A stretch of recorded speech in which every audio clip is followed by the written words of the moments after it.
Hey guys, Andrew here. Welcome back to the tutorial. And in this video, I'm going to show you how to view and download your account statements on eToro. So all you have to do really is click the three lines in the upper left and go to where it says settings. So scroll down to settings, guys. Click on settings, then click on account. From here, scroll down to where you'll find your documents and you'll see account statement. You can click on that. Now here you'll see the ones for the month, last month, and so forth. So you'll see all of these.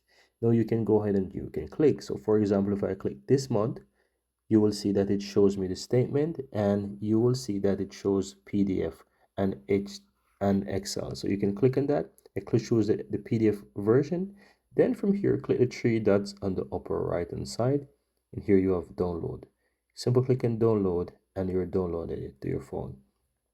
You can also choose if you want to add it to your Google Drive. So you'll have to choose your receipt, your folders and location and all those stuff.